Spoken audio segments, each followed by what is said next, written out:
I think we've addressed that a little, but I would love to know why Karachi. What made him choose the city, and which other cities he can draw parallels with regard to political violence and ordered, disordered. The reason I chose Karachi, I mean, I didn't really choose it initially. That's not necessarily how academia works. I think, if I remember well, it's more my mentor who suggested that there had been little work on Karachi at the time, and suggested that and it was relatively peaceful in 2001. It seemed, I mean, feasible to conduct research there. So I thought, why not? And then fell in love with the city and its people. Everything we've been talking about is basically the story of a long love affair. Admitted, it's our food that you love, isn't it? It's part of it. It's part of it. I mean, the first thing I do when I arrive here. If a French person is praising our cuisine, I don't know, we're doing something right. One of the first things I do here is arrive and meet friends to have a nihari on Burns Road, and so yeah. I mean, that's obviously part of that love affair, but it's deeper. It's the people, it's the stories, etc.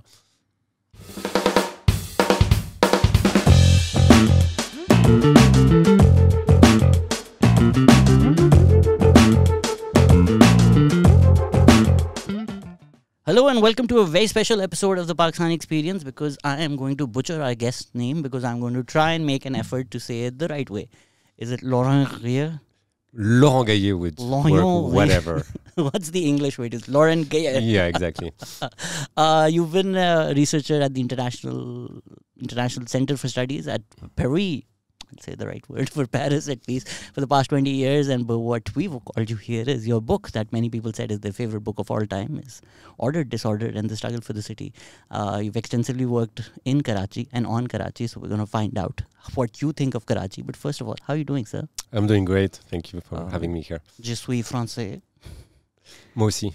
Je m'appelle Shazad. Je suis étudiant of... I had a French philosophy teacher. So all my French accents are just her. So how are you doing? Yeah, great. Excellent. How was it walking in Karachi? Well, it's a bit hot these days, to be honest.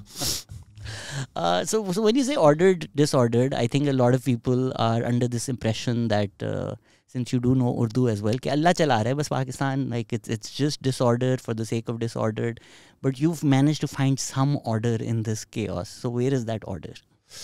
Well, at the time when I started doing research in Karachi, there were still many conflicts going on. It was still, it had a bad reputation. It was supposed to be one of the most dangerous places on earth. Rightfully earned reputation. Well, I mean, I was always a bit suspicious with that reputation, and I wanted to explore that further and to find the patterns, the forms of, previsibility and relative stability that there was actually behind that apparent chaos. So the relative stability that you managed to find is the political connections. It's the politics. It's the space where politics and these local gangs operate, which brings some semblance of order to this chaos. Yeah, it's also the fact that in the very bad days of Karachi, from the mid-80s to 2015, roughly, it's not everyone was fighting with everyone all the time, everywhere. So there were patterns, there were rules within these conflicts, and the question that I asked myself was not so much why was Karachi such a violent city, but why did it not explode entirely? Why wasn't it more violent? What actually prevented it from undergoing a true civil war? And what was that? It was that there were shared rules of the game among the participants. It was about the fact that most of the participants, at least the political parties, were both fighting in the streets, but also participating to the political process. And in many ways, their violence was a form of negotiation. It was, after all, quite pragmatic, and it had its limits. I think you've written something like it was the coalition partners collaborate on the violence. They collaborated in the violence. They collaborated in government. Even when they were in government, they were still fighting, which was, I think, one of the oddities of Karachi, where you had coalition partners in government, which at the same time could be fighting in the streets. So this seemed like a contradiction, but at the same time, the rules of the political game prevented them from full escalation. Where does the establishment, what's their role in all of this? Because it seems like they're behind everything, but when we discuss these issues, we mention the political parties and the people at the front without actually mentioning the people at the back. So what do you call the establishment? I mean, let's say the military. Well, the military has been there. It's been kingmaker, kingbreaker. Everyone in Pakistan has the reputation. Every political force, every social force to some extent, has the reputation to have enjoyed the support, the patronage of the army at some point. For me, that's not really the question. I'm not trying to expose state secrets or things that happens behind doors that I cannot open. I find the rumors, I find the conspiracy theories interesting for their own worth. But what I'm also certain of is that whatever the patronage, the alleged puppets always tend to walk on their own legs at some point and get some autonomy. And I'm more interested in that autonomy than actually who's pulling the strings behind. So this network that's created, let's say Uzair Baloch is in Lyari, and he's on the face of it, these Rahman Dakat and Uzair Baloch are created against MQM, and they have the patronage of PPP. But isn't there enough evidence that they were also being backed by the military, which is why they were able to do so much when they could? I don't think there's evidence. There's no smoking gun. Even if these things, can be speculated, as I said, there's no hard evidence. And in any case, I would strongly doubt that they were created. Similarly, there have been rumors that the MQM enjoyed support at the time of Zia. It was much more open under Musharraf because there you had clearly an alliance.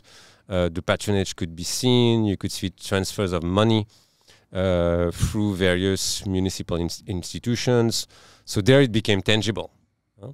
But otherwise, what happens behind back doors, I don't know. But it's also alleging that any force, political or criminal, is being created by the army is to both overestimate the power of the army and neglect the way these actors actually enjoy social grounding and support. I think this is exactly what's happening with the PTI right now. There's ample evidence in the case of PTI as well. I think maybe our criteria for evidence is much probably different, right? But for autonomy as well. Somebody who's a researcher and somebody who researches this, you saying something, the bar for evidence for that is much greater than me saying it on a podcast. Sure. But the evidence is also of their autonomy.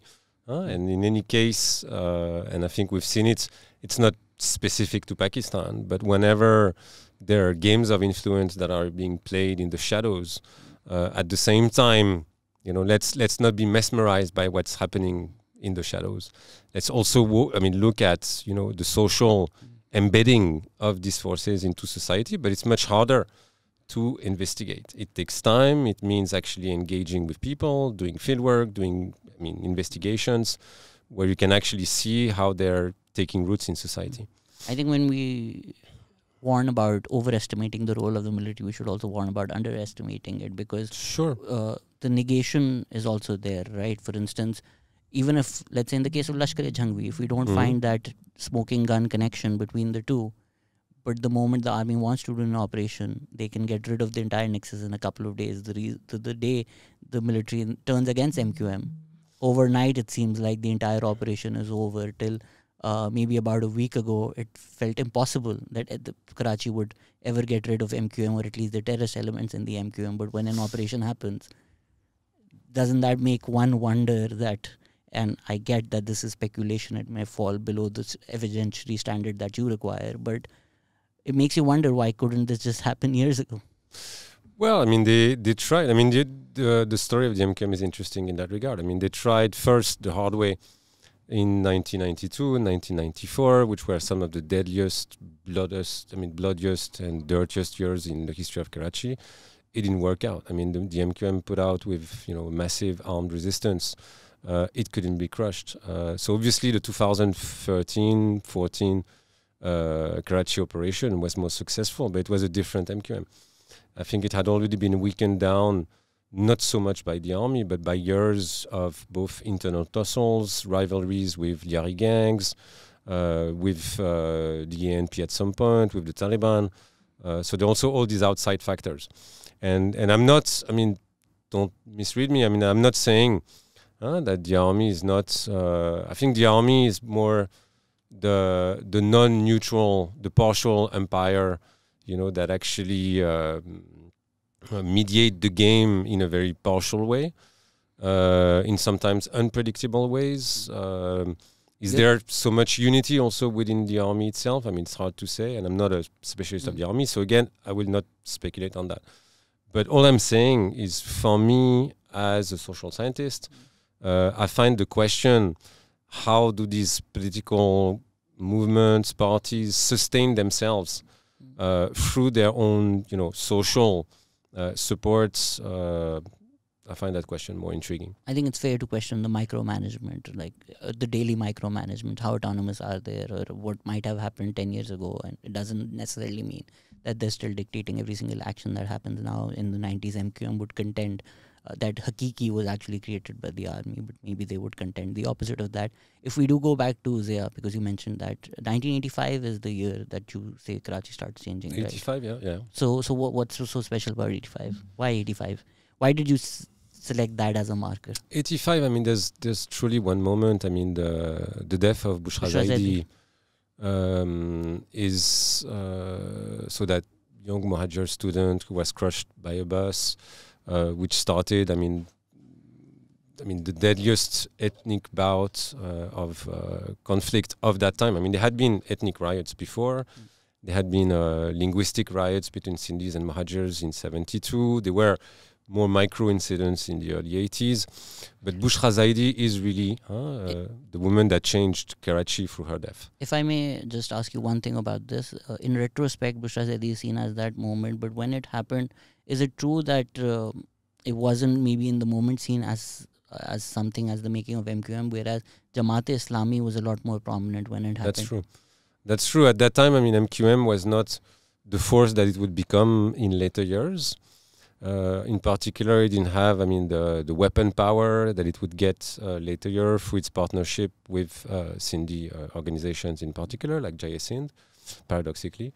But at the time, I mean, the organization that truly had, I mean, street power and some firepower was Jamat-Islami because of its association with its student branch, the Islami Jamiat-e-Tuleba. So there, what we saw also, and that's also something that fascinated me, it's how the campuses were truly, to some extent, the matrix, or one of the major matrices of these urban conflicts that spilled over the city. It's also where, I mean, later founders and leaders of the MQM had their first taste of politics, of confrontational politics, and thus I tried to document extensively also what happened on the campuses. Have you looked at the creation of Jamaat and their entry into student politics? Because you do find a lot more evidence for state patronage over there. Hussain Haqqani, he's done extensive work, which back in the day, he used to be a part of this Jamiat-e-Tulaba. Absolutely. Absolutely. He was, I mean, one of the protagonists of these battles. People remember him, I mean, indeed, as a member of the IJT in those days. But again, I mean, what's also interesting is how the Islamic Jamiat-e-Tuleba had its autonomy on the campus from the Jamaat-Islami. Sorry, I've spilled some coffee on me. That happens. Quite a professional podcast that we do. This tissues, please, lad. So we do find a lot more evidence, but you haven't looked into the creation of Jamaat-e-Islami and how they. No, not really. Came to dominate student politics, to be and honest, especially violence on campus. To be honest, I've never been so much interested in Islamist politics. The reason being that when I started my research, so in the late 90s, most of the research that was conducted in Pakistan was on the army, on the Islamists, on the jihadis, and to be honest, I found that quite boring. I wanted to explore something different, a different angle, all these actors that you never heard about, which were allegedly more secular forces, nationalist groups, urban-based movements, social struggles, which didn't find a place in what was merely dictated by Western security obsessions about Pakistan. I mean, the army, Allah, America. Thank you so much for saying that, because there are a lot of Western scholars who made their careers on writing about jihad in Pakistan. I find that sad. I think it's also what people were getting grants for years. So maybe that's what they focused on, because it was easy to get a lot of money to write a book about jihad in Pakistan. Sure. No, I've always been more interested in the other side of Pakistani politics, about its society. And I think, and now, I mean, the situation of academic research on Pakistan is very different. There's also a new generation of Pakistani scholars, both in Pakistan and abroad, who've contributed very significantly, whether in anthropology, in history, in sociology. And the landscape is entirely different, including on Karachi. And my book came at a time when there was very little research yet conducted in Karachi. Today, the situation is completely different. And I think we have to be actually quite happy for that. I think it's also the world's looking differently at academia right now. It's not like research by Pakistanis was not being done, but the notion that people who are writing their own stories should be listened to, should be heard, is a much more important discussion in academia around the world. I mean, you've done panels with Arif Hassan. He's been writing for decades about Karachi, but maybe the Western academia did not respect the work of Pakistanis as much, whereas historically the history of our region has been written by colonizers, and that's seen as the definite history of this region, which is very unfortunate. Sure.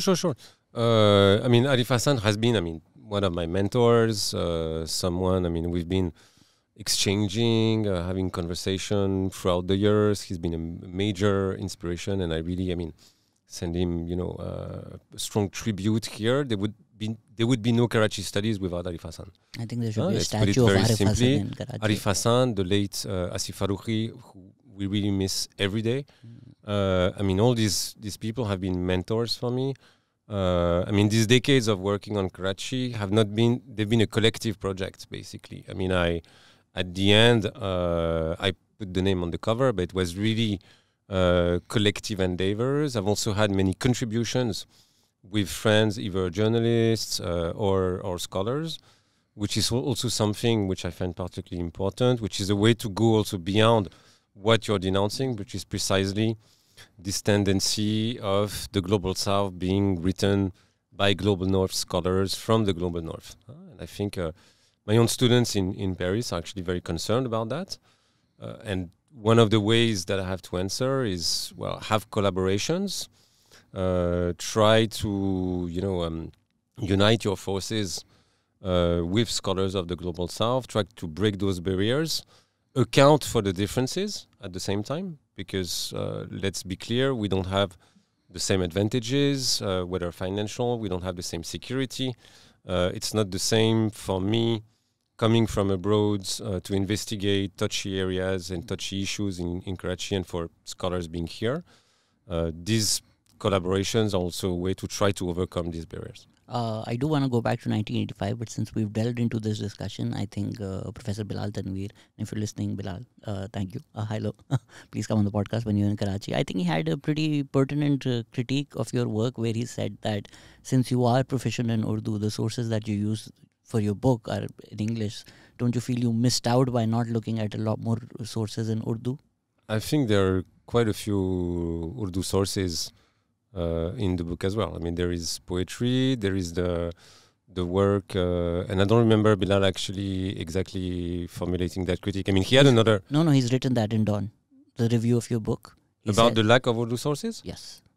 Okay, I don't remember that point. I remember another critique, but to answer that one, I don't remember it precisely, but to answer that one, as I said... I don't want to misquote him, I'm just going to look it up in case I'm mischaracterizing what he said. Okay, because I remember another critique, which was that I didn't put the streets of Karachi enough at the center of my investigation, that we didn't see enough the streets and everyday life in the streets, which I think is a very valid critique. But regarding the use of Urdu sources, that surprises me a little bit, but I might be wrong. And there I would clearly defend myself, if need be. because I think there is indeed. Sure. The other reason for my early doubts regarding Gayer's enterprise was the resources he was using to construct his account. In his introduction, he states that for his research, he relied mainly on about 200 interviews that he conducted over a period of 12 years, 2001 to 2013, with a wide range of subjects. To supplement his ground research, he used internal party literature and autobiographies of various political figures, 2 English language magazines, Newsline, The Herald, and Urdu poetry composed on Karachi. He also made extensive use of Ajmal Kamal's edited volumes, Karachi Ki Kahani, which contained... Since Gayer is well versed in Urdu, it was a bit surprising to see him limit his research to mostly English news sources and not make use of the fairly abundant and rich material available in Urdu magazines and newspapers. Well, that's interesting. I mean, I get the critique, but in precisely that sequence, he's referring to Urdu sources. Most of the party literature that I was looking at from the MQM was indeed in Urdu. The Karachi Ki Kahani anthology edited by Arif Hassan was in Urdu. Several of the accounts that I found. So maybe, I mean, there may be sources that I might have missed. But I think there is still, I mean, a strong corpus of Urdu sources in the book. Yeah. Okay, let's go back to 1985 now. Now that we've taken a little segue. That creation of the Muhajir identity, I think a consciousness has always maybe existed. But as a political reality, would you attribute it to the Bushra Zaidi movement and then the MQF movement to create such a national consciousness about the Muhajir identity as a political reality? I think the project of Muhajir identity, the Panjvin Komiyat concept was already there. It was coined incidentally, I mean, before and behind the MQM. Interestingly, it was those Muhajirs, in particular the Amrovi family, which I've been absolutely fascinated with. Rais Amrovi, Syed Muhammad Taki, John Elia, Syed Muhammad Abbas, the later one, who were absolutely towering figures of Karachi's progressive intelligentsia in the 60s, coming from Amroha. They were, I mean, a particularly important family who were, I mean, Syed Muhammad Taki was the editor of Jong, the translator of Das Kapital in Urdu, so played a major role also in introducing some works of Marxism into Pakistan. They had then fascinating editorial productions in Urdu digests, in particular, editing Insha, and then Alami Digest, and later on Rais Amrovi, who was the most versatile and fascinating character of the brothers, coined this concept of Panjvin Komiyat before then drifting apart from the MQM. But so the MQM didn't invent Muhajir nationalism. It turned it into a political force. It existed in the form of a PMSO since the late 70s. Which, as I said, started brewing on the campuses, in the contact, in conflict with the IJT and other groups on the campuses. And then Bushra Zaidi was, I mean, the proverbial spark that actually created a fear factor that and anger and resentment on a massive scale that played in the hands of MQM. Since I'm already stuck on maybe misquoting Bilal, I just want to say that the most of the article is just wild praises for your work, and in case he does say that the early skepticism I had is removed when I read this brilliant book.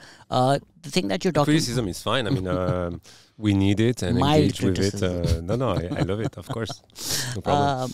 When we're talking about this as a political identity, how does the major issues that happen in history play out in that? Dr. Rosita has also written a book on the micropolitics of wealth recently, and she also talks about how Zia-ul-Haq also was moving a lot of the, Zulfikar Ali Bhutto put in a lot more Sindhis in the bureaucracy, and then Zia-ul-Haq had a very conscious movement towards moving a lot of the bureaucracy and a lot of the power circles and power corridors in Punjab, whereas historically from 1947 when Jinnah favored Gujarat traders to stay in Karachi, and I think during the 1950s, almost 50% of the public housing and water resources of the entire country went to Karachi, whereas it was 2% of the population.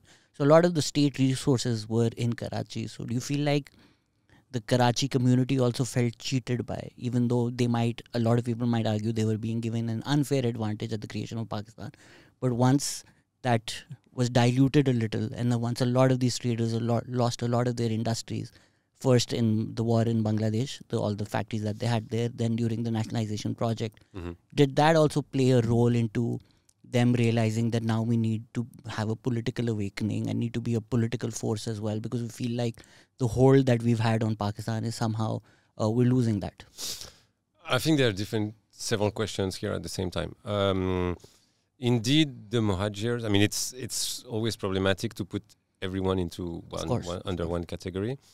But let's say large sections of Urdu-speaking Karachiwalas who had origins in India, were indeed a privileged minority that enjoyed state patronage, that enjoyed access to the states, to the economy.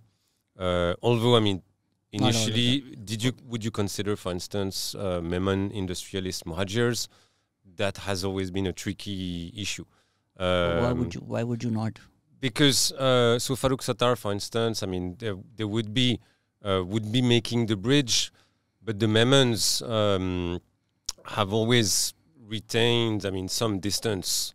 I think the Memon community has been apolitical when it comes to their ethnic identity. I don't think they might reject the notion that they were Muhajirs. Yes. They might not use that political reality, because I think the philosophy that a lot of Memons are taught is getting political means it's bad for business. Sure.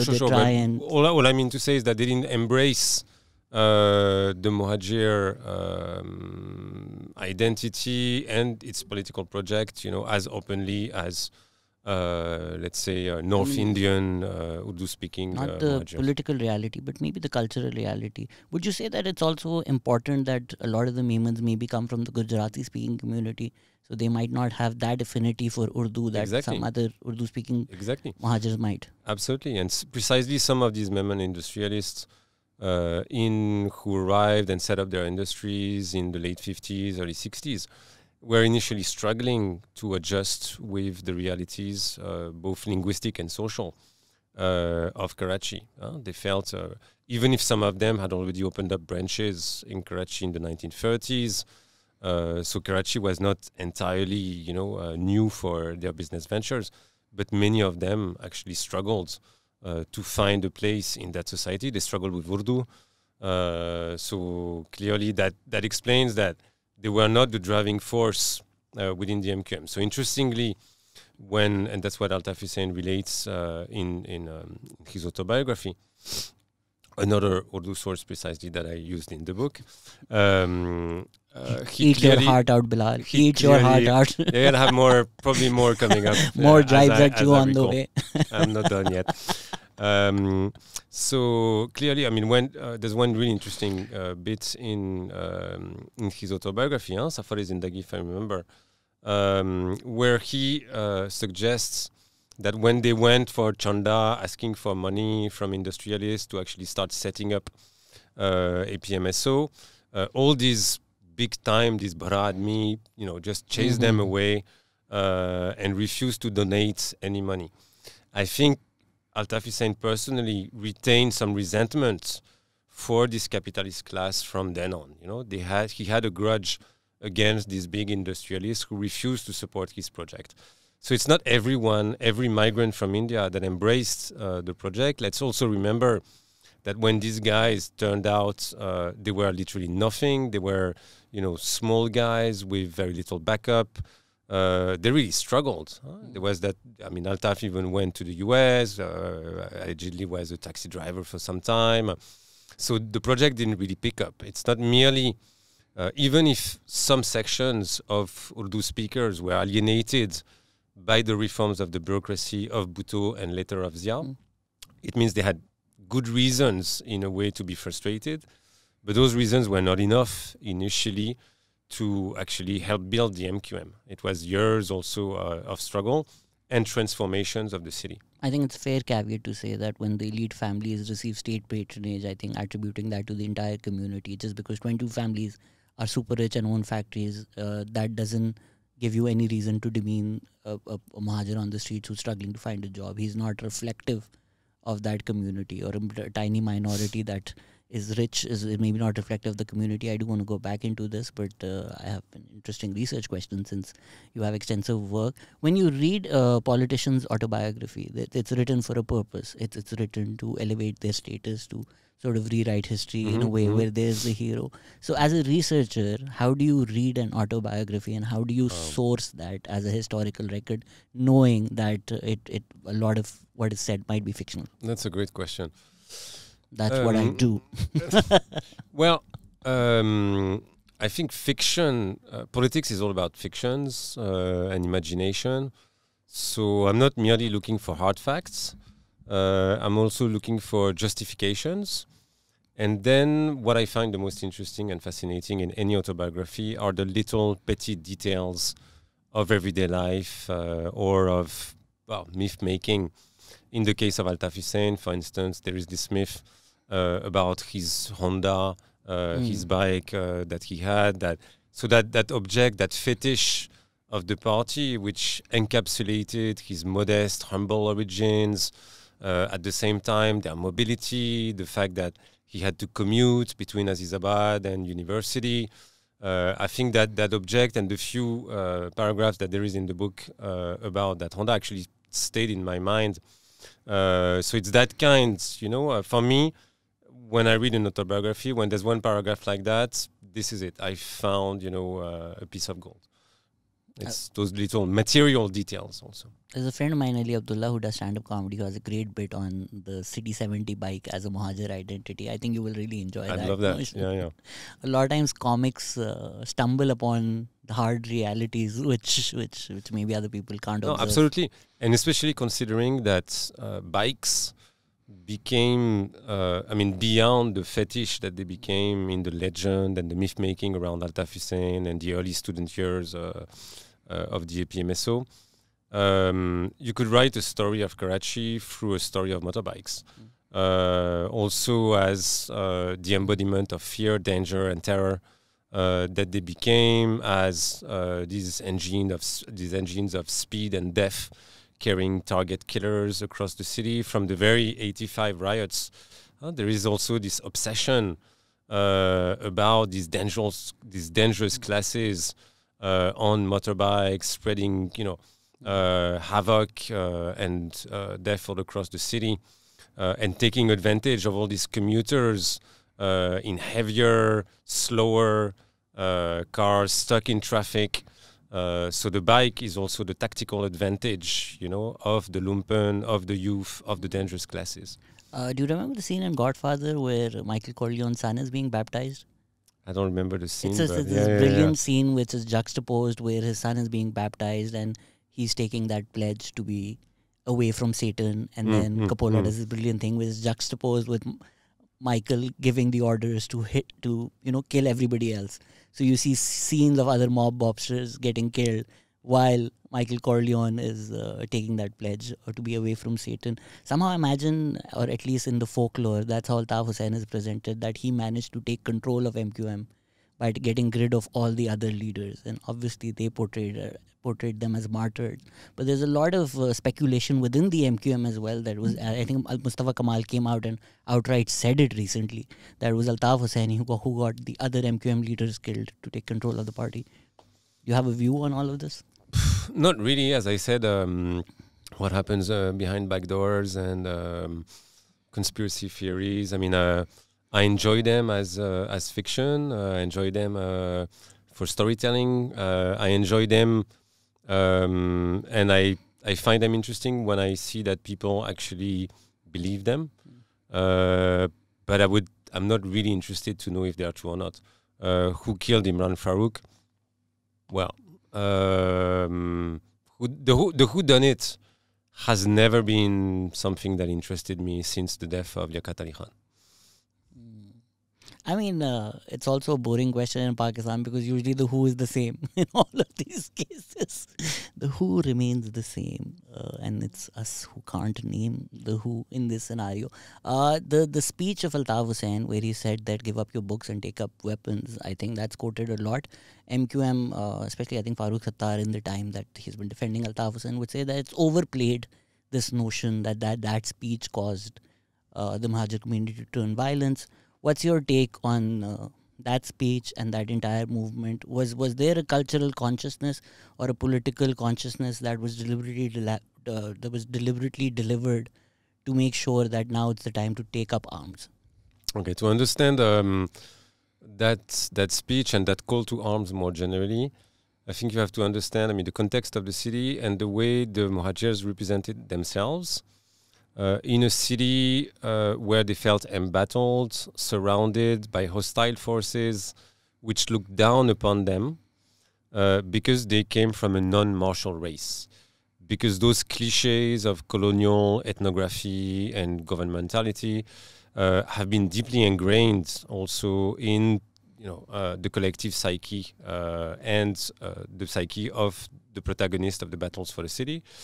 And I think the Muhajirs and Muhajir politicians had a complex of inferiority to some extent compared to the Punjabis, to the Pashtuns.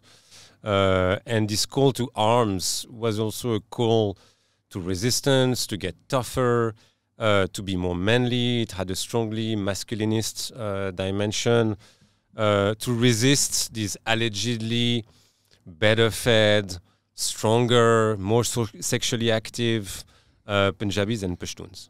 It's something which you find, which actually harks back to conflicts between Hindus and Muslims, with this idea also that Indianized Muslims would be more Hindu in a way, and which harks back to cliches about sexuality, manliness, and all that. So I think it touches upon and echoes a much deeper anthropology tainted with gender cliches and fetishes. At the same time, the city was up in flames. The Muhajirs felt increasingly threatened. They thought, these were times when the Afghan jihad was spilling over Pakistan and Karachi. Karachi was a dangerous place, and the Muhajirs felt that they were in one of the most dangerous corners of that dangerous place. So they had to resist, and indeed, in their perspective, a Pashtun mafia that was up in arms against them, where their very survival was at a threat, the only option was to arm themselves. So this notion that they felt like they were being labeled by the non-martial races, I think how it has played out over history, the conflict has been a Sindhi Muhajir conflict a lot more. Yes, the struggles for Sorab Code, and then there is that Muhajir Pashtun economic element as well. At least that's how I've always seen it, that there's a lot more economic reasons for that conflict as opposed to maybe historical enmity between the two communities. But I at least in recent years, I haven't seen that being articulated against the Punjabis, whereas maybe what you're talking about originally, there was a sense that Punjab was maybe taking our resources. Yeah, but it's strange because in a way, one of the big enemy,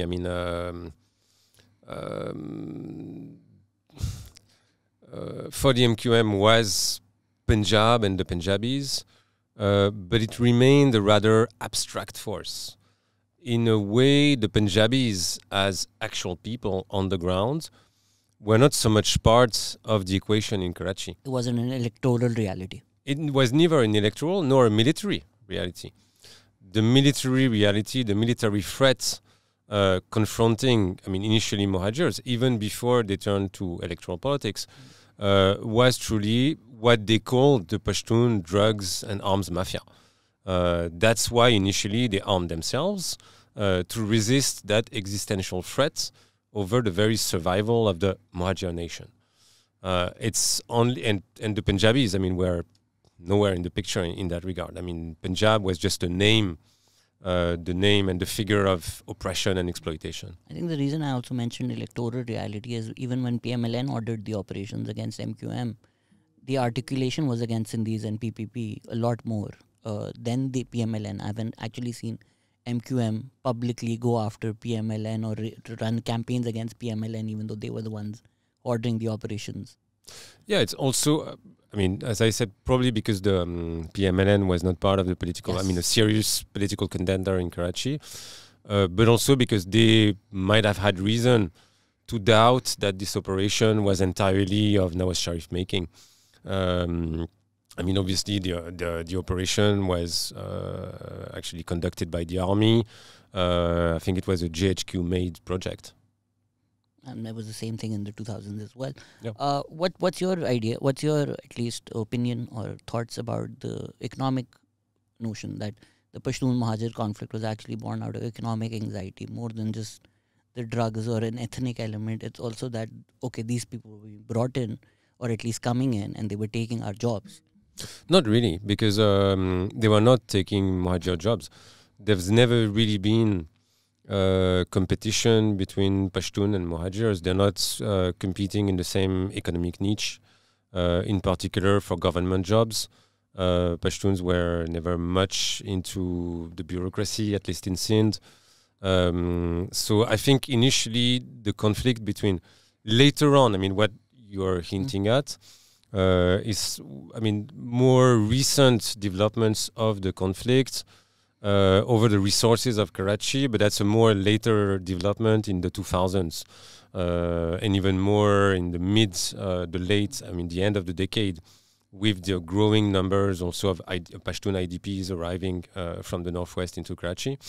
But initially, I mean, the fight was much more about territory, controlling Kachiabadis, unofficial areas, all these bastis where there was competition for land, for housing, much more than jobs themselves. And then there was, as I said, the spillover of the Afghan jihad, the drugs and arms trade, the conflict, the way, I mean, the Pashtuns were allegedly taking over transport. So it was more about urban resources, land, public utility, I mean, not public, but private transport utilities, rather than jobs per se. I think it's still very economic, right? Even like in America, when they say the Mexicans come and take our jobs, that's almost code that we feel like our economic resources and our land is being taken away from us. Sure. So drugs is maybe what is a scare tactic for the masses, but I don't think it's ever really about drugs. Not in the case of Mexicans, not in the case of MQM saying the issue that they have with Pashtuns coming over is that they're bringing drugs. I mean, most probably that's a good thing. No, not really. I mean, it's not. Yeah. It's not. I mean, depends on the stuff. Depends on the quality. I'll have to try it to know if it's not good or not. No comment on that. We'll chill after the show. I'm kidding. So it's economic, right? That fight for land and the fight for urban resources and the need to control these sectors like the transport. It's indeed economic. It's territorial. And at a deeper level, it was about a certain idea of the city. It's also that Muhajirs, there's something deeply urban in their identity. I mean, remember that many of their families trace their back to, either major cities or small-time kasbahs of the United Provinces, where they had developed a particular urban tehzeeb of its own, which they cultivated with pride, even in Karachi, which is again something that you find in poetry so much, with all their takhalus being Delavi, Lucknowi, Amrovi, where this urban, which was not merely harking back to Indian roots, but also to a certain urban civilization that flourished on the banks of the Ganges in the Mughal period. And I think that's something that they continue to cultivate here. And it's that idea, or a certain idea of urban civilization, which they felt was being threatened by these uncouth tribals, which they saw as barbarians, in a way that, they didn't master the codes, the etiquettes, the language, the ethos of the city. Do you feel like the colonial ideas play into this at all, or did you find that in your conversations with the community or in your interviews that there was also this myth making or consciousness, like for instance, America tells these lies about Christopher Columbus discovering a land where hundreds and thousands of people already lived, or when Israel says that a land without people found a people without land, ignoring the history of Palestine and the people who lived there. So there is this, in casual conversations, you get a sense that some people, at least from the Muhajir community, feel like Karachi was nothing and they came and they built this city. So they should own this city. Sure, but everyone says that in Karachi. Everyone claims to have built Karachi. I mean, there was a Karachi in 1947. The Baloch claim, with some reason, that they were the original inhabitants, but also that they were dockers, the first workers, that they literally built early colonial Karachi with their hands, which is, a strongly historically defendable claim. Even the land records, they did own a lot of property. Of course.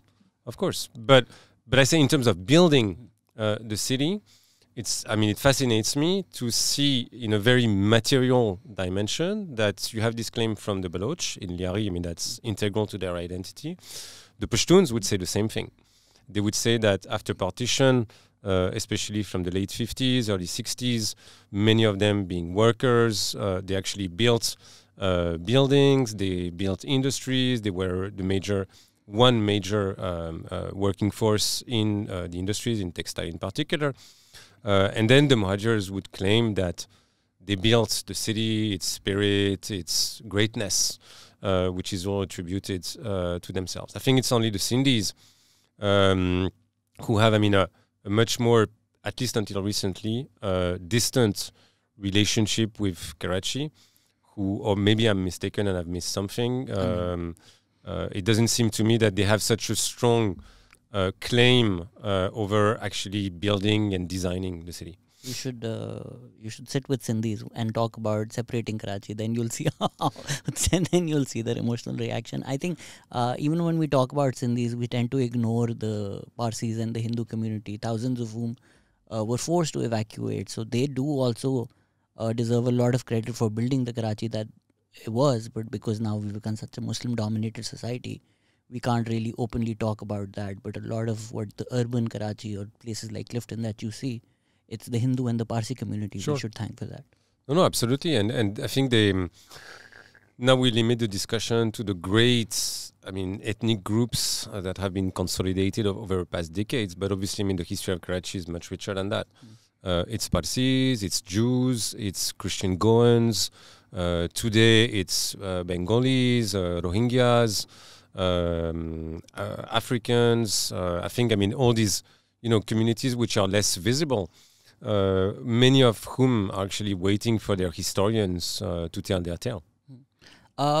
This fight for urban land, how embedded, and I think you've also written about that Karachi almost turned overnight. I think the stats you talk about are from 1947 to 1951, where population, if I remember correctly, you've written from 400,000 to 1.2 million. But I don't think there's any city in the world that can, multiply in terms of population into 3 over 4 years with no tangible change in the resources available or the land available or the buildings available.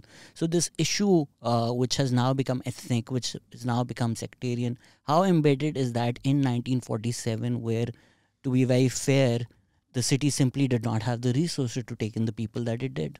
Sure, you're right. That moment, it was cataclysmic. The upheaval. It's a great word. The scale, I like using it. Yeah. Beautiful. Yeah, rarely, but only on certain occasions. You timed it perfectly. And I limit it to that, and I think this is the word, because the sheer scale of what happened. So it didn't happen overnight. It was a matter of months, years. Sometimes we have the impression that partition just happened, and once independence was declared, partition was not. No, it took years. Actually, some people went to explore, some of them returned to India. So there were still movements until the borders was entirely 65. closed. We had open borders till 65. Which is absolutely amazing when you think about it. So in that sense, partition was an ongoing, really long process. And how could it be otherwise? How could it be, different to divide people who had so many strong intimate relations, and economic bonds as well, which were hard, to disentangle.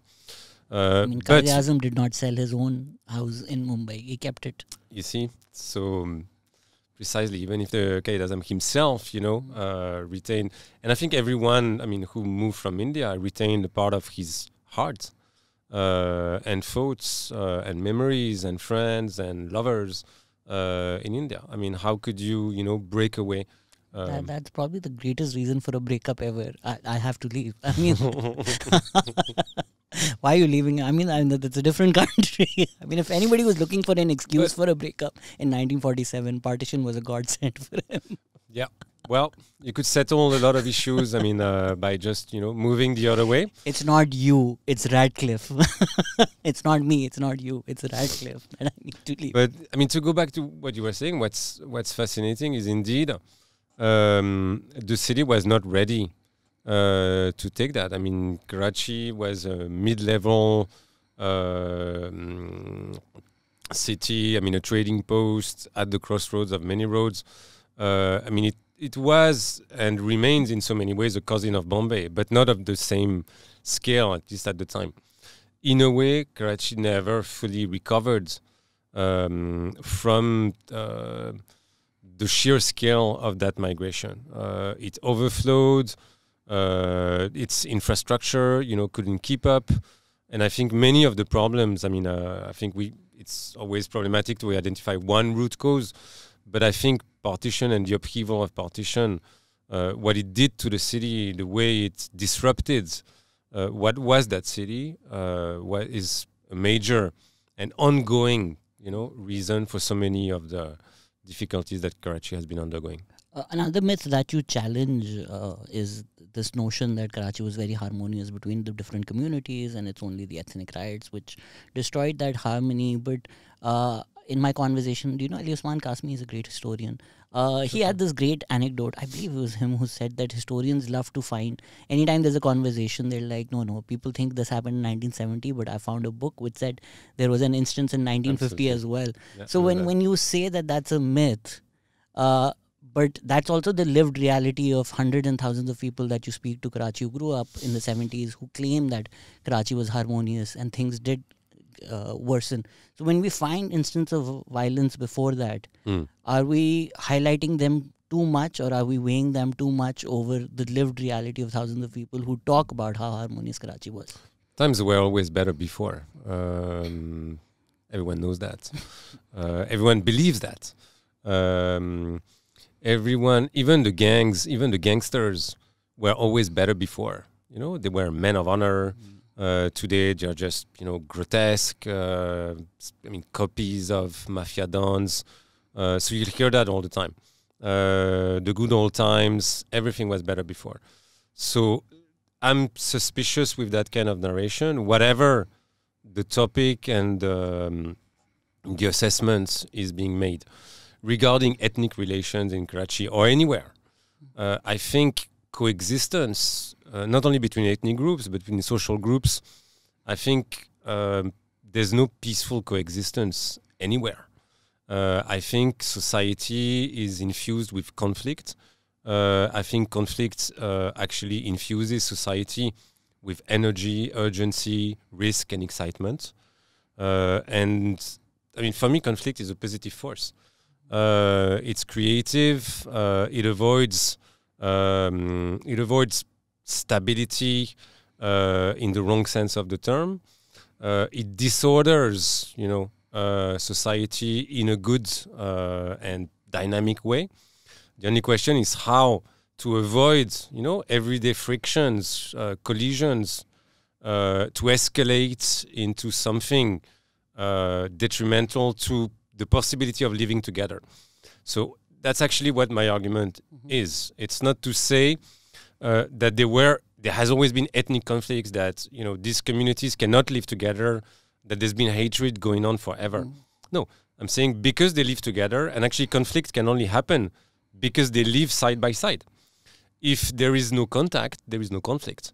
Conflict is actually the manifestation of proximity, of neighborly relations. When there are neighborly relations, I don't know what kind of relations you have with your neighbors, I don't know their names. No, I love them. It's probably the first time you've come from Paris to Karachi and been like, wow, this is quite peaceful. Wow. There's nothing burning down when I sit at the cafe. In Paris? You would be mistaken. That's you what would I'm be saying. surprised. That's the first time you've come from Paris to Karachi to be like, wow, things. Maybe you've brought the disorder. Since you've come, we've also started burning down things. Maybe. To be honest, this time I thought Karachi would be a break from disorder.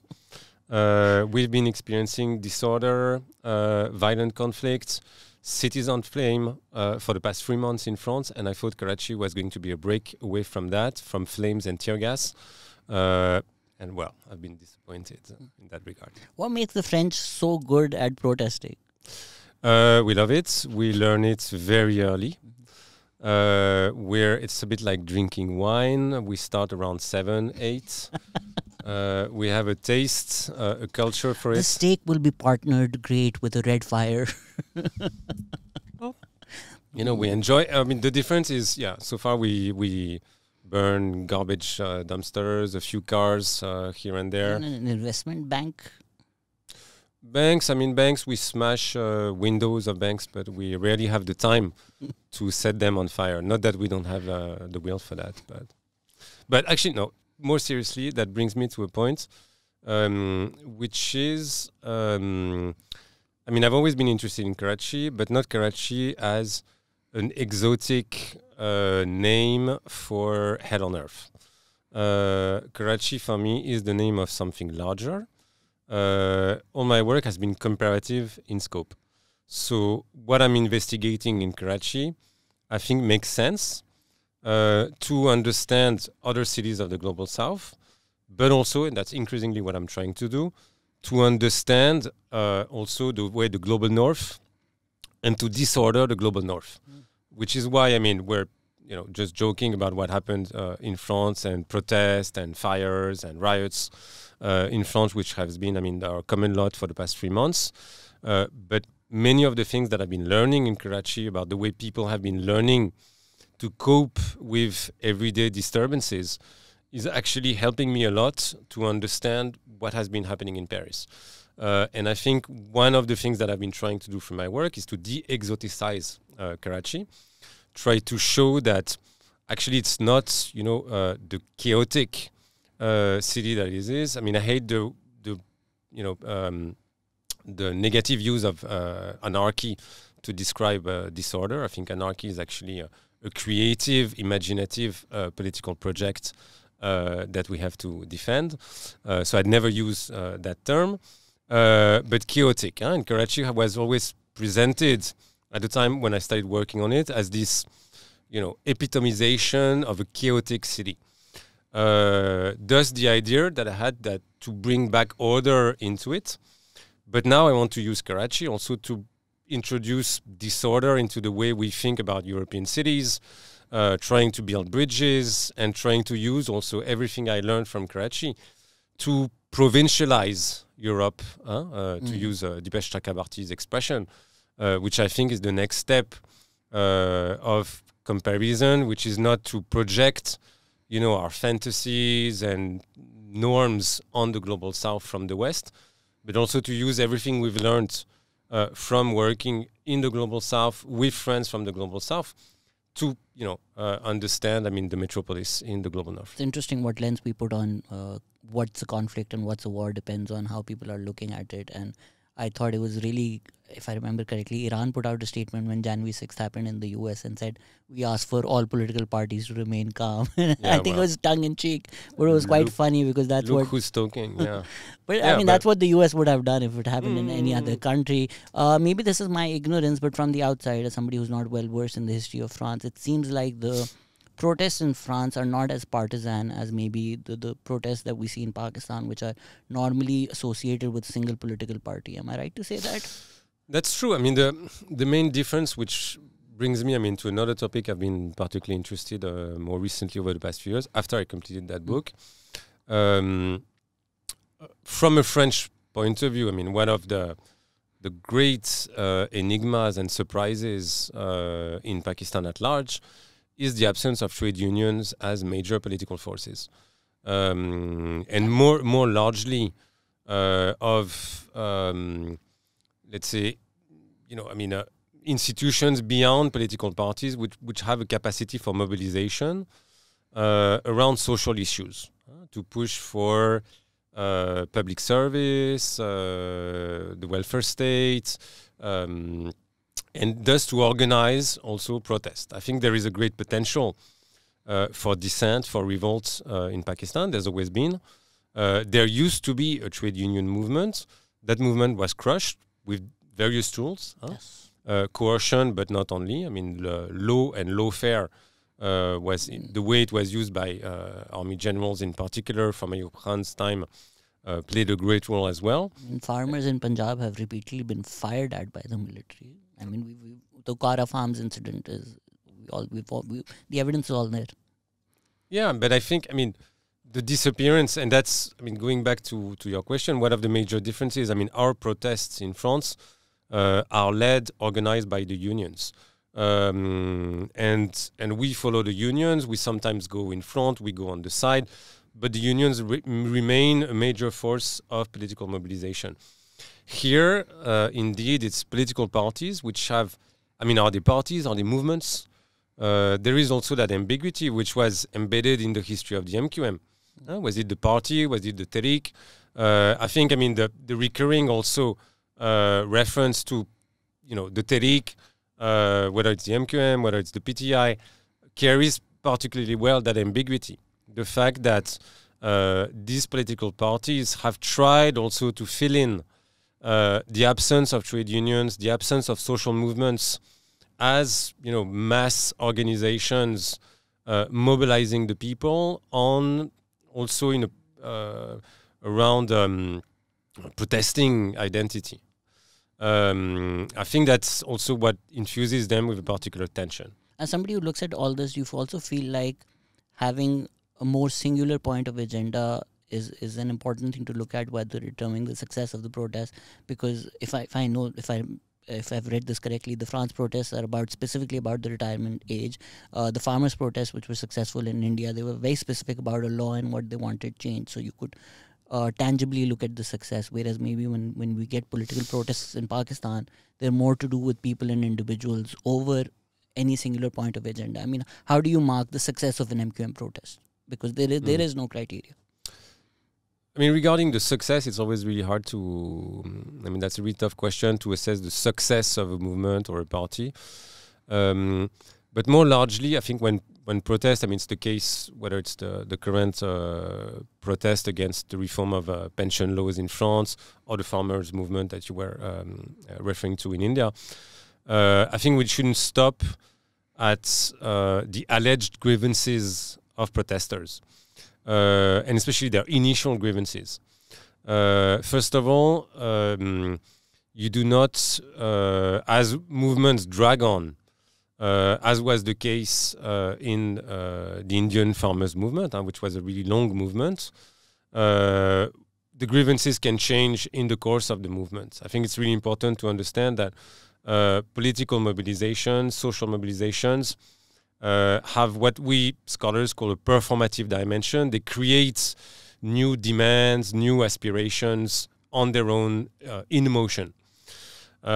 Secondly, there's also all the experience, everything that is being lived, the experience of the movement. And then there are various components in the movement which may have various relations. So in the French protest right now, for instance, many youths have been joining the movement when President Macron actually enforced his reform by going without the support of parliament, which they considered as an anti-democratic gesture, as a sign that France was quickly drifting towards illiberal democracy. And the moment the youth joined the protest took an entirely different character. It became wilder, it became more creative, more unpredictable, and for me, more interesting. So I think we shouldn't stop at the grievances. And similarly, I think it works very well also for many movements in Pakistan. I think if I may crystallize what you're saying is the current protests in Pakistan have been triggered by Imran Khan's arrest, but we also see the underlying resentment for 75 years towards the army, which is also, or the economic anxiety, which is playing out in what the people are doing. Exactly. Yeah, that's exactly my point. How would you see the Pashtun Tahaffuz movement and maybe in a much smaller way, the Aurat March? Wouldn't you say these are social movements, of course, some dent or may give us an avenue for how non-partisan movements can be held in Pakistan? Sure. I mean, it's hard to compare the two. I think they pertain to different genres. But indeed, I mean, they're social mobilizations, which tend to confirm the argument what we just mentioned. I think the way PTM evolved, I mean, even if it had precedents, the death of Naqibullah Masood was indeed, I mean, a very Karachiite event, part of decades of extrajudicial police violence, brutality, harking back to the 80s. The way it's transformed, expanded, crystallized into something else by meeting also a protest movement which was much more anchored in the resentment against anti-terrorist operations in the Northwest, made it something entirely different. And it shows exactly how social movements can transform, can aggregate different groups, different grievances. They're not fixed once and for all. And I think, I'm glad you mentioned that, because it shows indeed, again, against this vision of Pakistan as a country which would be, limited to its mullahs, jihadis, Seths, and Fujis, that it actually has a vibrant, dynamic society, some people that are resisting existing patterns of domination, that are protesting, that are inventing, sometimes at a great risk, new forms of protest and resistance. And I think that's also something absolutely fascinating, difficult to investigate, both for Pakistani and foreign scholars, but something we should obviously be, I think it also reinforces your point about it's impossible to determine the success of a protest. What has the PTM movement achieved? Maybe as individuals we might not be able to gauge that perfectly, but if the self-proclaimed most popular party in Pakistan, PTI, is now using the slogans of PTM, is that not a success of developing a national consciousness around certain issues? Absolutely.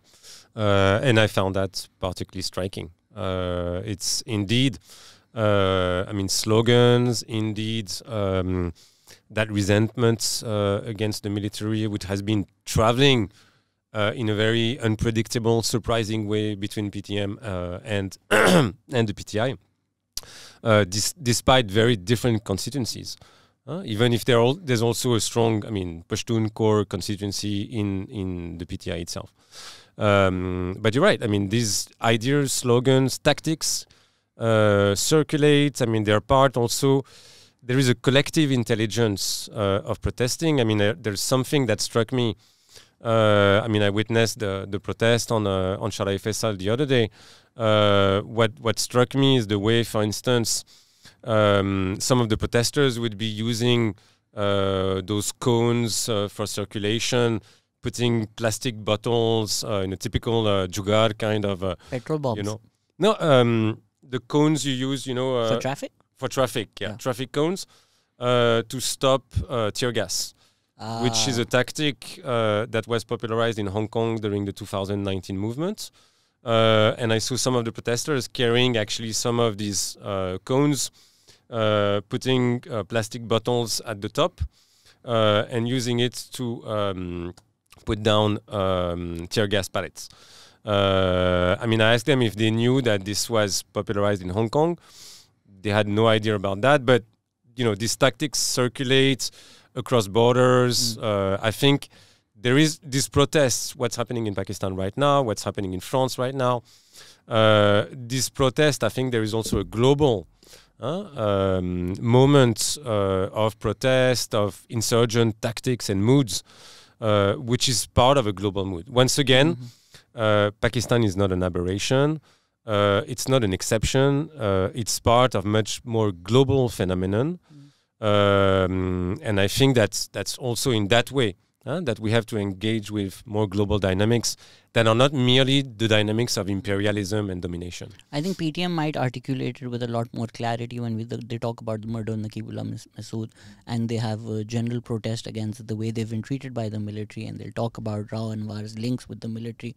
But let's not get into speculation, but in terms of how Karachi has reacted or how Karachi's political consciousness has developed, do you feel like that anti-military consciousness has not been that prevalent in the consciousness of the city or the people protesting, or do you feel like that's always underlying in everything that happens? It's hard to say. I mean, the terms of the critique have been evolving. At the same time, I mean, as I said, the army is the non-neutral empire that is part of the picture. It's been part of the picture forever, at least since the late 50s. You have to engage with it critically, and you generally, when I say you, I mean most of the political forces that have engaged with it have been disappointed at some point or another. And then they've articulated their resentment in various registers. I think what's new here is that we see something more open. They're naming, they're shaming, they are vandalizing, they're exposing vulnerabilities in a way we're not accustomed to. How durable is that? I don't know. I mean, there have been moments before. I think there have been even worse times. You know, if things could go back, would they go back to normal? I don't know. I mean, that's an open question. But indeed, the critiques seem to be radicalizing and to take more open forms. Beyond that. What year did you come in Karachi? 2000 and... The first time I came? Yes. 2001, early 2001. Yeah. So, I mean, the night Benazir died, it seemed cataclysmic. But somehow Karachi found its way back to normal. That's interesting you mentioned that, because one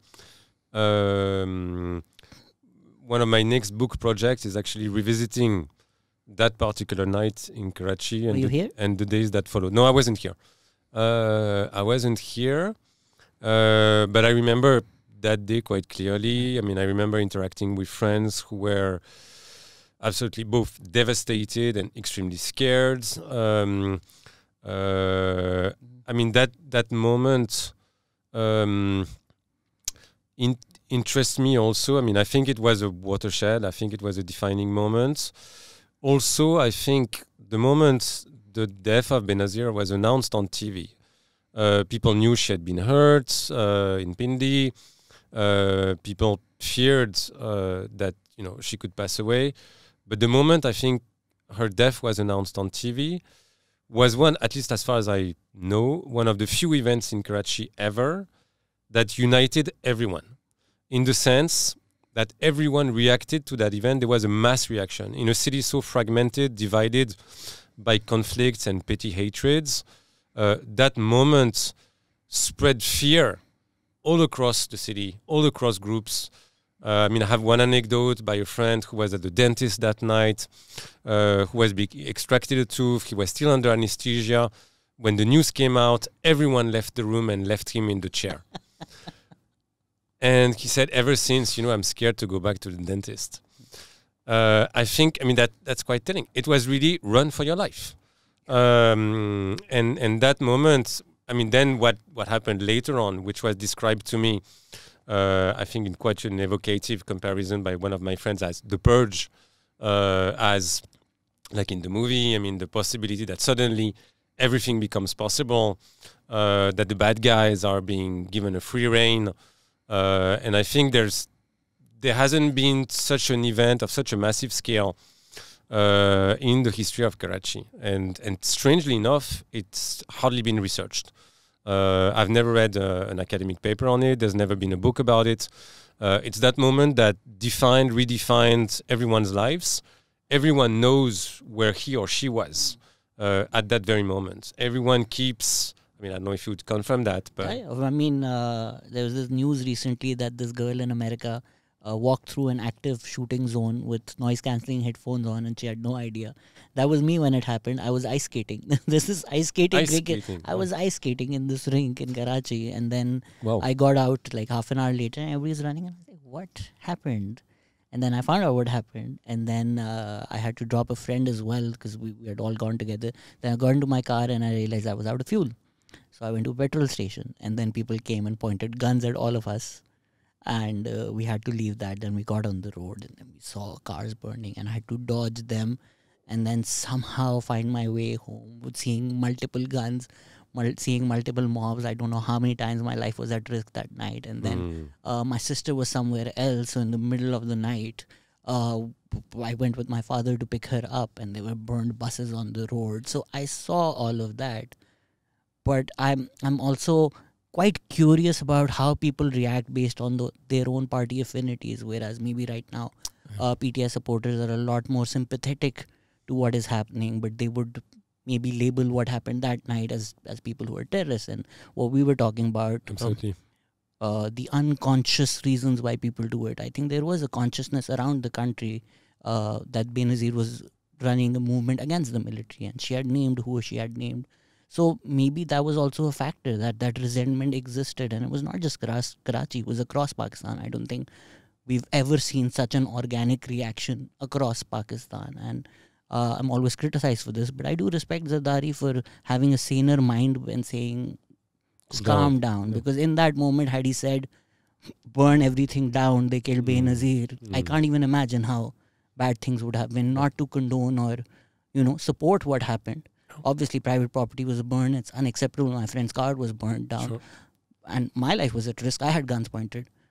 But I do still respect a saner mind or a saner voice. And I hope even in this time, saner voices prevail. Yeah, so do I. What do you think of the role of PPP? I think the people of Karachi will look at them as a criminal mafia that controls the city. But their hold over Karachi does not seem as strong as maybe their hold over an area like Lyari or the rest of Sindh. Well, the mafia is always the other. So, mafia in a way is also a sign of appreciation and fascination. It's actually a word to express awe towards this strong, omnipotent force that works in the shadows, that is actually extremely organized and extremely efficient. So calling the PPP in Karachi a mafia would actually, I think, over-exaggerate the way they're actually controlling stuff in Karachi.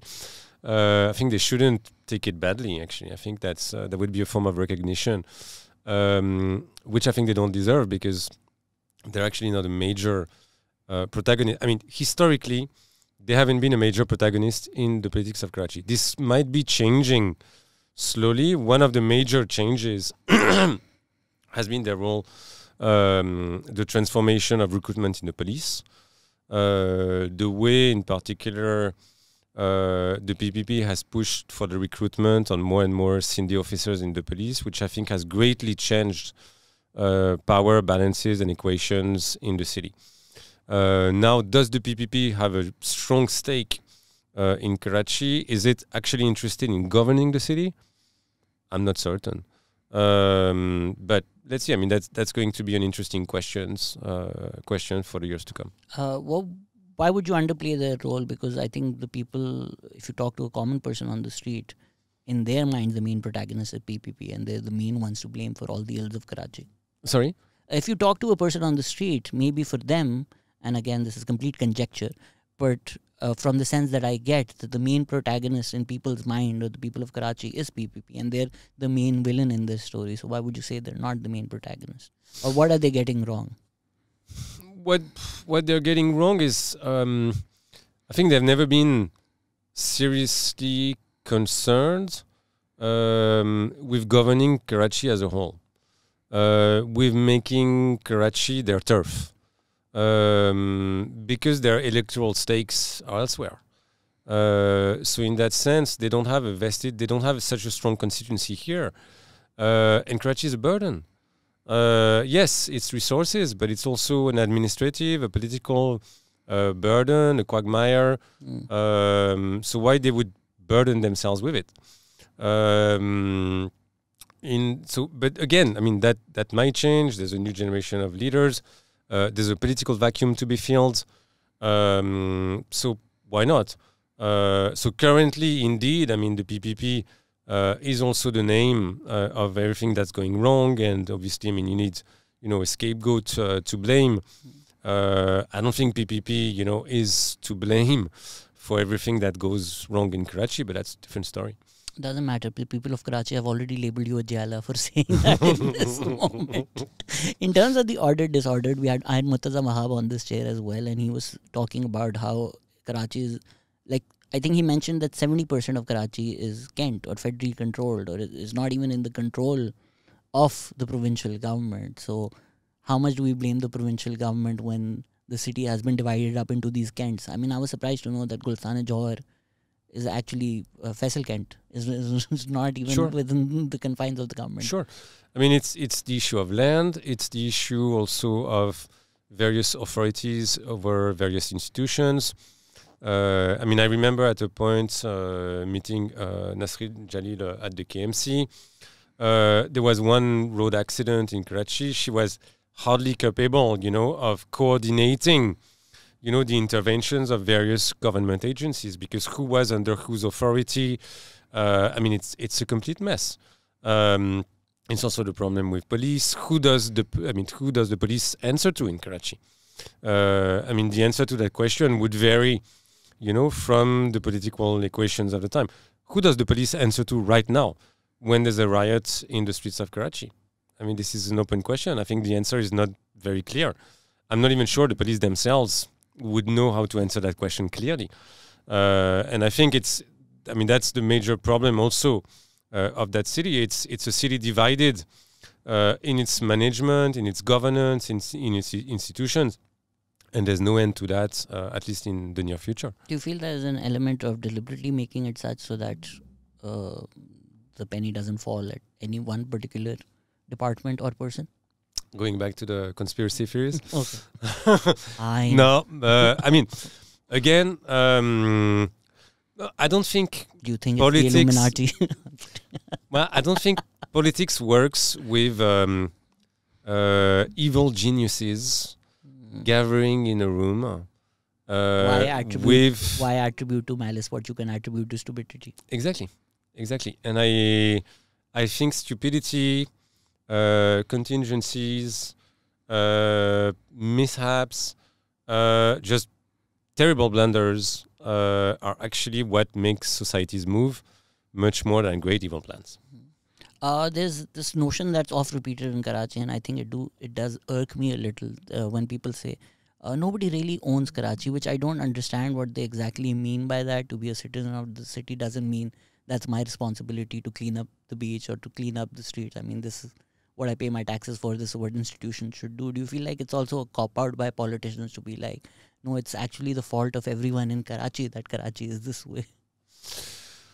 Yeah, I think this idea of ownership of Karachi, I mean, it can have two various meanings. I mean, it can have... I've never understood what it even means. Well, it can mean let's grab it all. That's what they want to do. Yeah, I think that's one understanding. Or it can mean, in a horrible, terrible, neoliberal kind of way, that actually citizens should be doing the job of the state. Cleaning the beaches and cleaning the streets and repairing roads and basically relying on self-help rather than on a strong redistributive state that indeed asks you to pay taxes but doesn't feel constrained to give you back anything in exchange. And obviously, I mean, that idea of ownership is despicable. I mean, here I can attribute malice because the deliberate roadblocks in the way of local governments, or to not have local governments, or to not have local government elections and resist them so much, that shows clear malice there. Because if my taxes were localized, I mean, I'm sure the property tax, please correct me if I'm wrong, the property tax that you pay in Paris probably goes to your community, so you can see the office where it's going, who's collecting the trash, and it's a lot more localized. Yeah, it goes to the municipality. Yeah. But again, I mean, it harks back to the institutional framework of Karachi, where it's hard to blame, one political actor. It's the whole architecture of governance, which is extremely complex. This, I think, brings us very neatly to your new work, Gunpoint Capitalism. Do you feel like all these dynamics are also changing, and the world of, I mean, you do feel this way, please let us know why.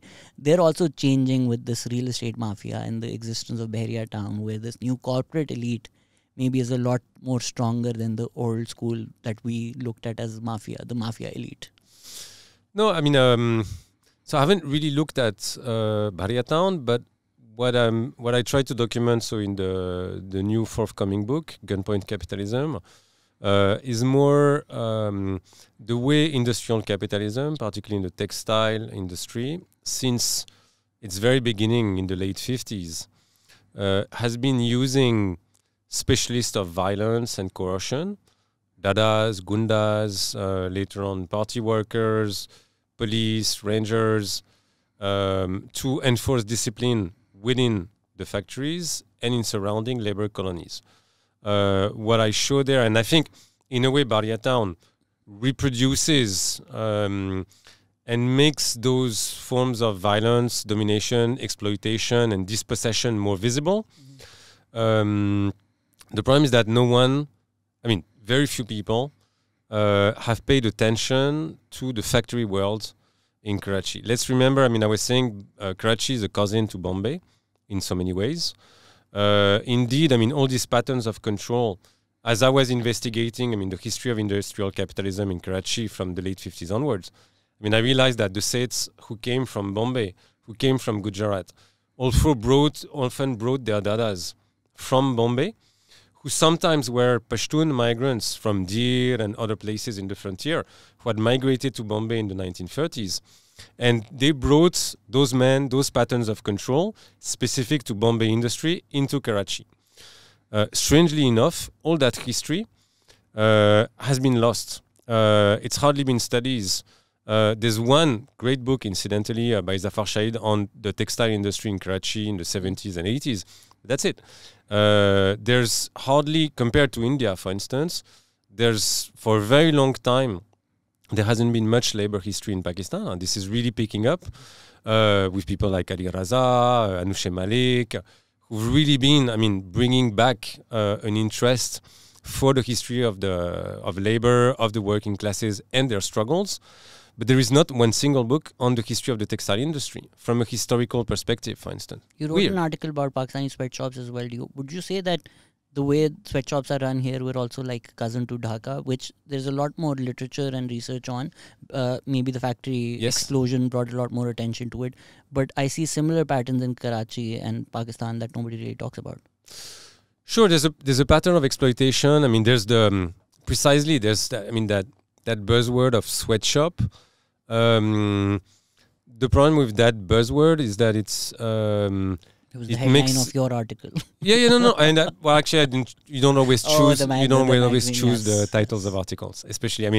When you write in the press, which was the case of that. I've been screwed over by newspapers the same way. So, but anyway, I think it stands. But what the problem I have with the term sweatshop, why I refrain from using it, is that it's putting the emphasis on merely exploitative labor conditions. Child labor, exploitation of female labor, this might be there, but it misses also one element, which is precisely that element of coercion. These capital's henchmen, these specialists of force and violence, working for the bosses. I think, it's a much, again, Karachi is not an exception. It fits into a much larger global pattern of control, which, I mean, find its acme in the US in the late 19th, early 20th century, which existed in France in the 70s, where you have almost corporate militias working for industrialists. So there's a long history all over the world of industrialists, particularly in the textile or auto industry, to use these gundas, these dadas, various forms of henchmen to tame the workers, crush labor struggles, but also more originally, and that was particularly, creative, so to speak, in Karachi, to enforce order on an everyday basis. And what happened in Karachi, and that's one of the things I've been investigating the most over the past 8 years, it's how initially when conflicts, so these patterns were already in place from the 60s onwards, and the reports I worked on, I also worked on diplomatic archives, because obviously the British, the Americans were very wary about the spread of communism in Pakistan in the 60s, and thus they were documenting quite closely what was happening in the factory world. So you can see that very early on there is a very coercive pattern that the sets are using all these strongmen to crush labor and discipline the labor force within the workshops. But then what happens in the 80s and 90s, when there is all this disorder around, all these sets initially try to protect themselves from the surrounding disorder, from the tumult of the city, through various, devices.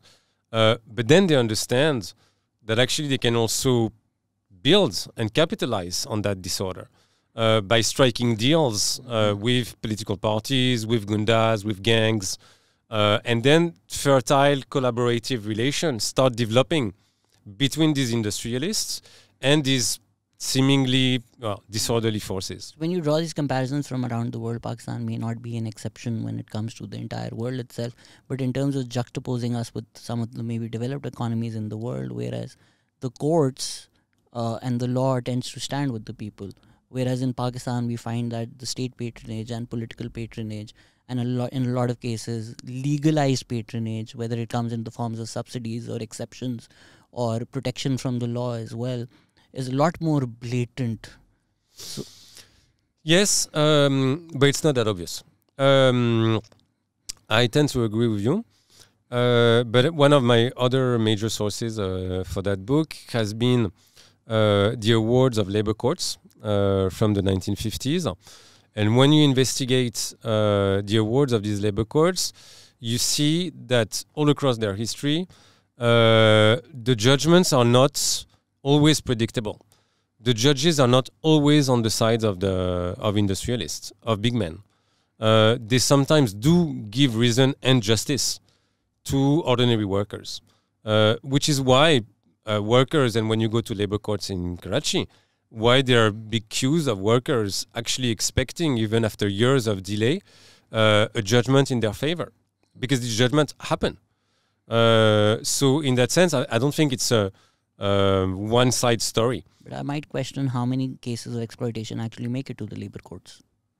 Yes, that's a very good point, especially since the 80s, when permanent workers have become a minority compared to contract workers. So obviously contract workers find it much more difficult to access the courts. So it's a very valid point, which is one of the points of precisely liberalizing unions, the workforce, crushing the unions, preventing them from having access to unions, from having access to documents, and thus having access to the courts and the possibility of litigation. On the barrier down question, didn't you write an article that specifically mentioned that Malik Riaz is a Punjabi who now owns or is building, or am I quoting somebody else's article?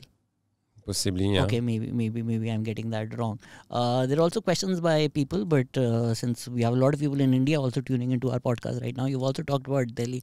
Is it fair to characterize Delhi as, and if again I'm reading somebody else's article under your name, please correct me. Did you call Delhi as one of the most segregated cities in India? No. Or somebody else did? No. Maybe using your work. But, No. but is Delhi segregated? Yes, it is.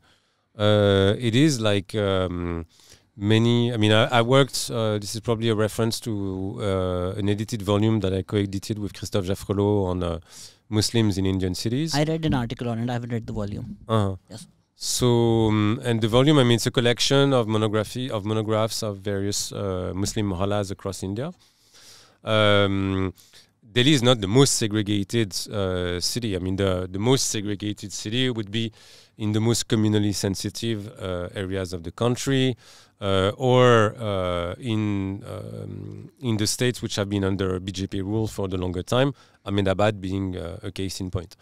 However, Delhi is interesting because despite the fact that it wasn't an extremely segregated city, we've seen, and the moment when I worked there in around 2005 to 2009, you could see a growing emerging patterns of segregation, new Muslim mohallas around the University of Jamnagar in the south, moving out of the traditional Muslim mohallas of Old Delhi. You could see a massive spatial expansion of new Muslim enclaves, even ghettos, because for us, what defined the ghetto is the social diversity of its residents. The fact that it's not only for the poor, but also you would have, rather relatively affluent middle-class Muslims who would take shelter there for security reasons. And that was before BJP arrived to power. And I can only suspect, I haven't conducted field work in India for a long time, but I can only suspect that these dynamics have got worse and worse. The article talked about the Shaheen Bagh protests, so I'm assuming the book also references those? No, because that was, as I said, the field work was conducted, but it was actually on Shaheen Bagh. So I conducted most of my field work in Shaheen Bagh in 2005, 2009. Shaheen Bagh being, a particularly interesting area because it's structured, it's one part of Jamnagar. It has a link with the world of the university, with this Muslim intelligentsia. It's also a political neighborhood where Jamat Islami Hind has its headquarters. So it's a particularly interesting political area. Would you say that BJP is changing the dynamics of violence or in India? Yes. Of course. Yeah, I think it's not only the dynamics of violence. BJP is changing India probably for a very long time. It's structurally transforming India. India is under our eyes transforming into something else. What are they transforming into?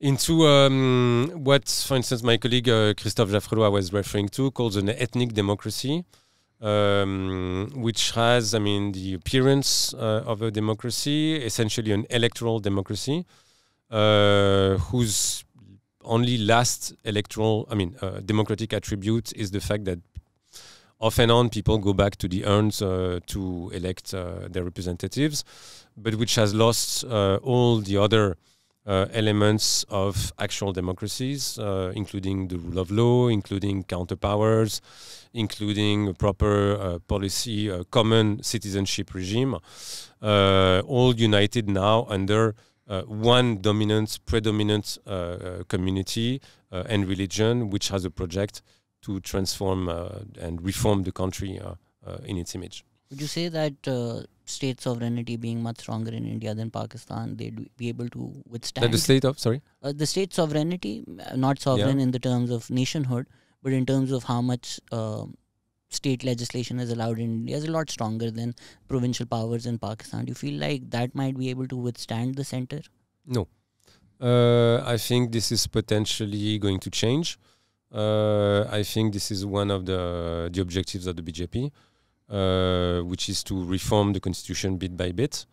Of course, there are going to be resistances, especially in the south, which is why the south, Karnataka in particular, has been a frontier for the BJP. I think they just had an election today, this week. Yeah, I haven't seen the results. Yeah, but definitely the south. Tamil Nadu is going to resist for longer, but they're already trying to make inroads into those prerogatives of the states.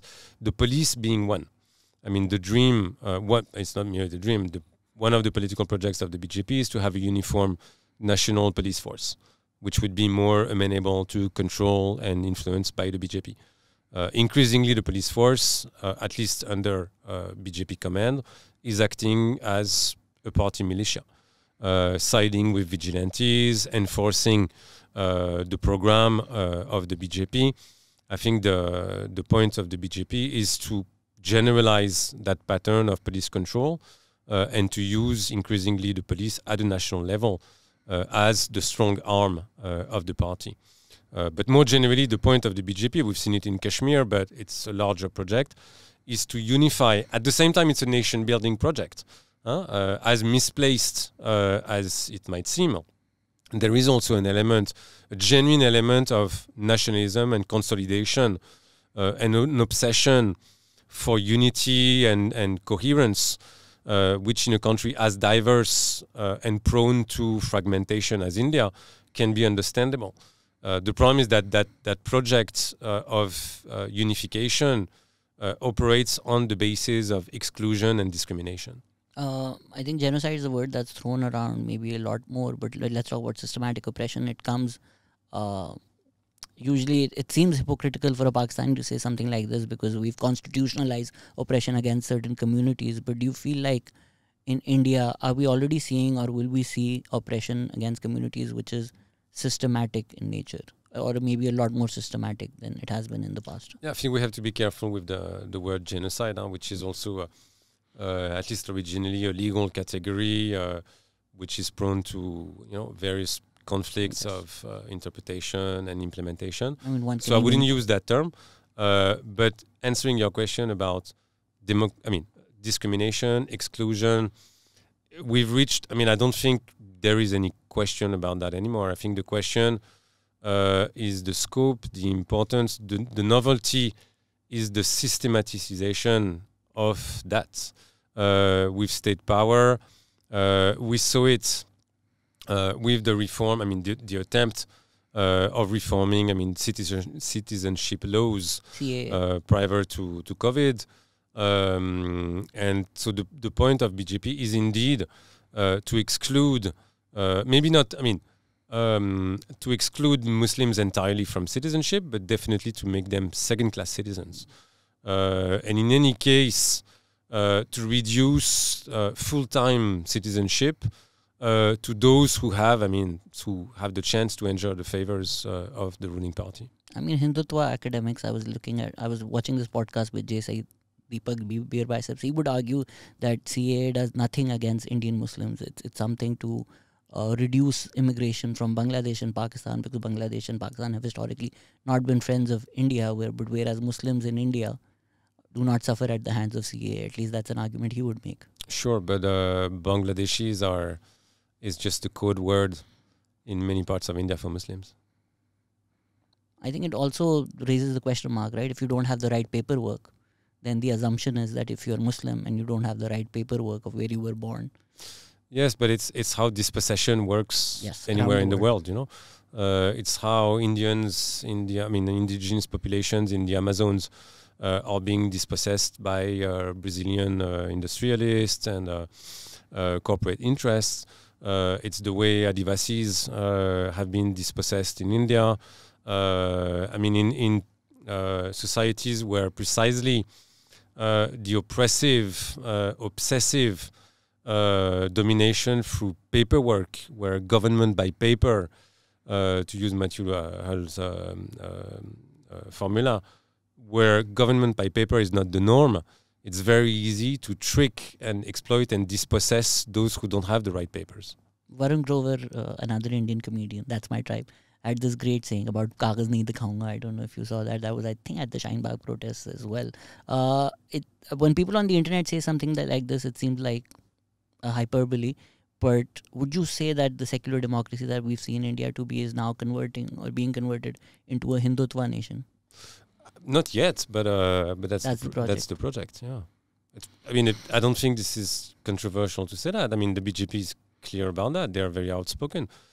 I think the BJP is doing what it claims to do. There's hardly any secret about that. The point is indeed to have Hindutva become the ruling ideology and unifying force of the new India. Scary thoughts. People had some questions. Let me just run through them. Can you talk about the ecological potential of Karachi? Can the city be transformed into an ecological landscape along urban development practices espoused by the writings of Louis Mumford, Murray Bookchin? That's a bit beyond my field of expertise.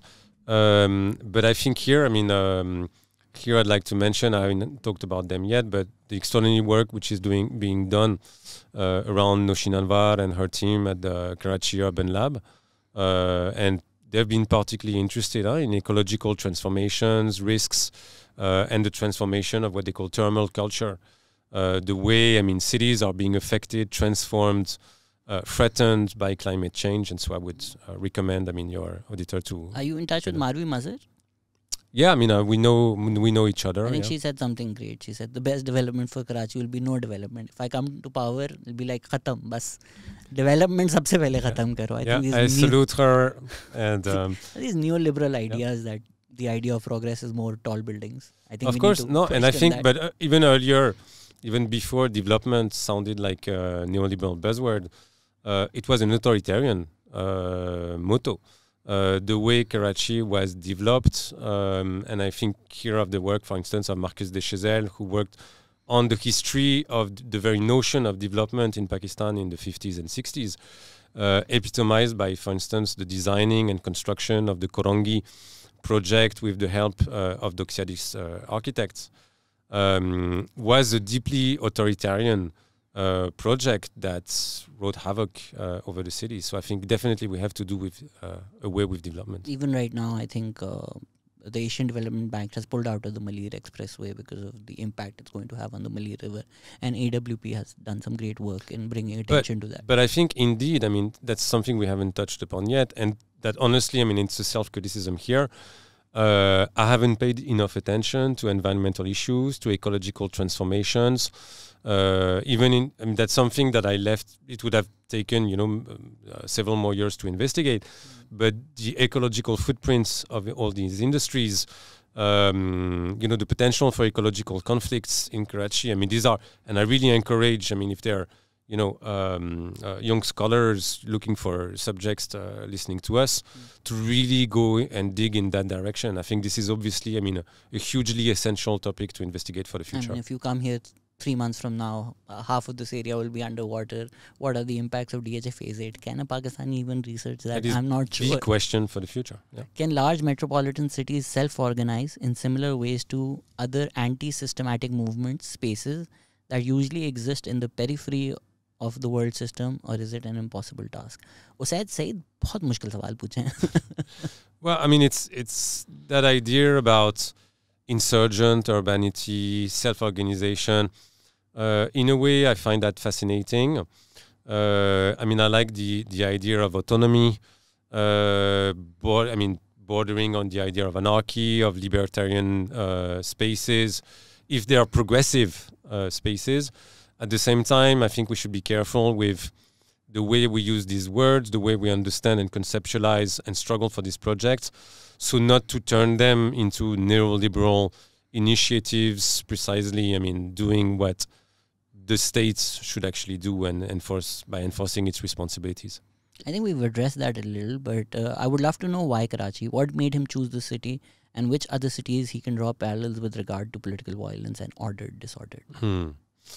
The reason I chose Karachi, I didn't really choose it initially. That's not necessarily how academia works. I think, if I remember well, it's more my mentor who suggested that there had been little work on Karachi at the time, and suggested that and it was relatively peaceful in 2001. It seemed, feasible to conduct research there, so I thought, why not? And then fell in love with the city and its people. Everything we've been talking about is basically the story of a long love affair.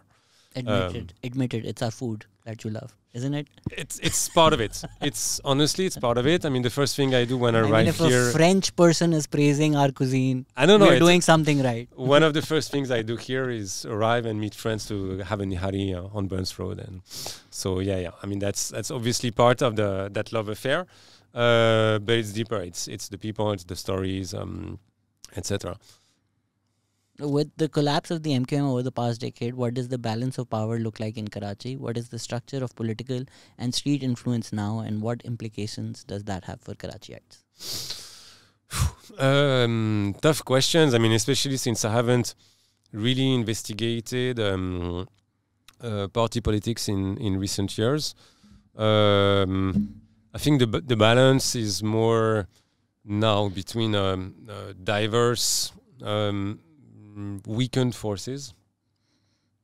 It's a balance of increasingly equals, but equals in their weaknesses.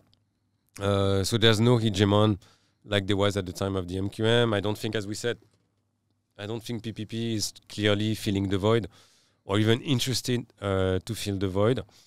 PTI is still lacking.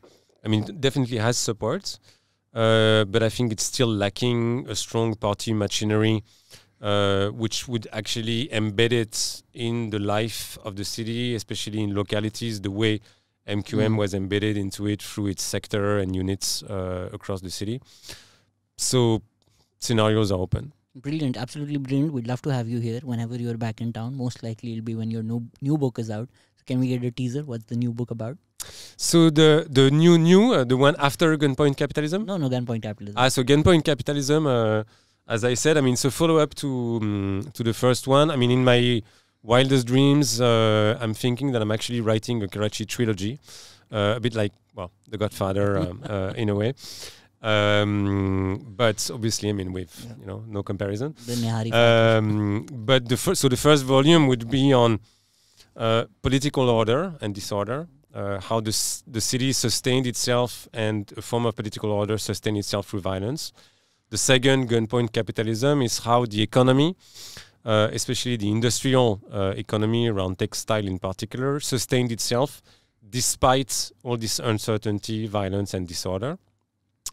And the third one, ideally, should have been about culture, both popular and more elite, and how it had adjusted, I mean, to this same seemingly chaotic, disorderly situation.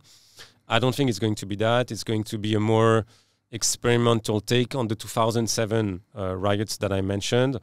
And here, just exploring a new form of storytelling. The risk is to repeat myself all the time, just making, boring academic books.